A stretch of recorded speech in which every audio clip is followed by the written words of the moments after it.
Баянзүрх дүүргийн иргэдийн төлөөлөгчдийн хуралдах Монгол Ардын намын бүлгийн санаачлагаар Баянзүрх дүүргийн Монгол Ардын намын хороо 5 толгой түлш компанитай хамтраад энэ одоо өнөөдөр сайн үйлсийн аяныг өнөөдөр Баянзүрх дүүргээс эхлүүлж байна. За өнөөдөр манай Баянзүрх дүүрэг 28 хороотой бид нар бүсчлээд дарих гэж нэрлэгддэг дарихийн 3 хорооноос эхэлж байна.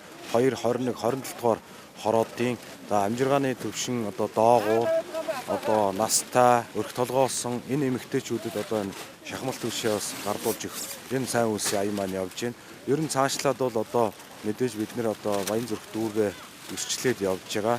Цаашаа бол нэг 6 бүс байгаа. 6 бүс тэрэ одоо энэ Путиний үйлрэлд бол байнга одоо энэ сайн үйлсийн аянаа үргэлжлүүлээд явна гэж тооцож байна. За өнөөдрийн байдлаар бол энэ Баянзүрх дүүргийн энэ 3 хороон дээр Монгол Ардын намын гишүүд, дэмжигчид, хороо үүрийн дарга нар гэсэн одоо 70-80 орчим хүний бүрэлдэхүүнтэй бид нэр 5 тонн одоо юм шахмал түвшийг одоо савлаад өнөө оройдоо багтаагаад одоо амжиргааны төвшин доогуур энэ айл өрхүүдтэй тарах ийм үйл ажиллагаа явж байна.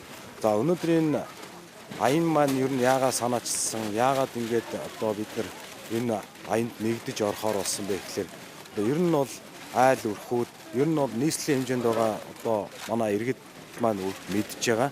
Энэ засгийн газрын 62 дугаар тогтоол мөн одоо амжилттай хэрэгжээд за нодлон урждангийн үдийгээс бол одоо утааны асуудал үнэхээр маш багассан байгаа. За тийм учраас зөвхөн одоо засгийн газар нийслэлийн одоо ажил гэлтгүүгээр бид бүхэн одоо энэ иргэдийн төлөөлөгчдийн хурлын бүлгээс намаас зохион байгуулж одоо энэ ажилд орж дэмжиж яваа ийм ажил зохион байгуулж явж байна.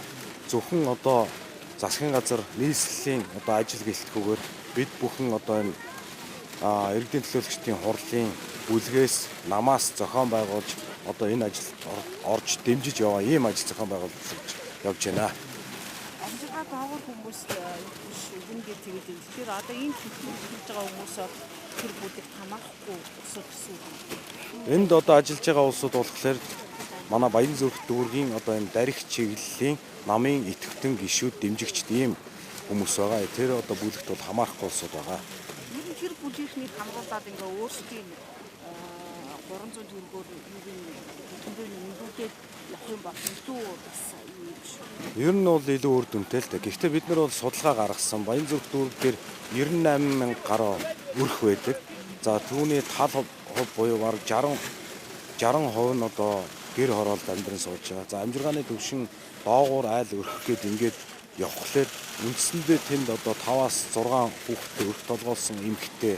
За мөн эсвэл одоо өндөр настай тэтгэврт байдаг, хөл гар муутай ийм одоо иргэд байдаг учраас бид бас тэр болгонд тэр иргэдээ бас хамруулад байж чадхааргүй юм байгаамаа. Тийм учраас бид энэ аяныг явуулж байгаа.